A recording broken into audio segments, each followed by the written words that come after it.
Purim Sameach, everyone. So there's this Gemara that gets thrown around this time of year, found on Megillah Daf Zayin Amud Bet.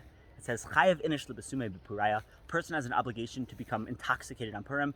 Ad lo yada bin arur Haman levarach Mordechai, until they can't tell the difference between cursed is Haman and blessed is Mordechai. And many people interpret this following Rashi's interpretation, that the obligation is to become drunk through wine. There's another way to not be able to tell the difference between Haman and Mordechai, and that is through Torah. What do I mean? In the Tefillah Valenu that we say several times a day, there's this line, Shehim mishtachavim lehevel varik umidpalalim al el Yoshia, that they, the Ovdei Avodah Zarah, they bow down to something that is worthless and empty, and they pray to a God that doesn't have the capacity to save.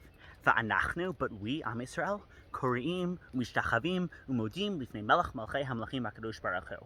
We bow down to the King of all kings, to the Holy One, blessed be He. We worship Hashem.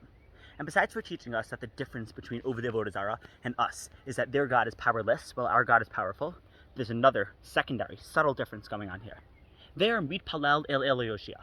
They pray to a God who doesn't have the capacity to save. Meaning what? That the whole reason they're praying to a God in the first place is in order to be saved. They're not davening to the God for the God's sake. They simply want to get something out of it. The opposite is true by us. Our worship of HaKadosh Baruch Hu isn't utilitarian. We are korim u'mishtachavim. Those words should sound familiar because they come straight from Megillah Esther, where we say v'chol avdei hamelach asher b'sha'ar hamelach. All the king's servants were korim u'mishtachavim leHaman. They all bowed down to Haman. Why? It's those same words, korim u'mishtachavim. And the reason they're bowing down to Haman, ki chen tziva lo hamelach, because the king said so. They're not worshiping Haman to get something out of him. They're doing it because that is what they were told to do. And the same thing is true about our avodat Hashem.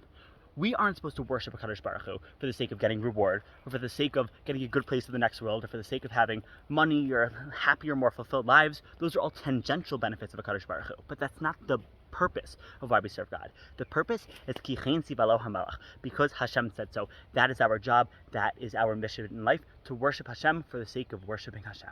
And that's a lesson that we learn from Haman. So hopefully we'll be able to take this lesson of Purim and use it to inspire us for the rest of our lives, to elevate our Avodat Hashem to this level of worshiping God, Ki Chen Tziva Lo Hamelach.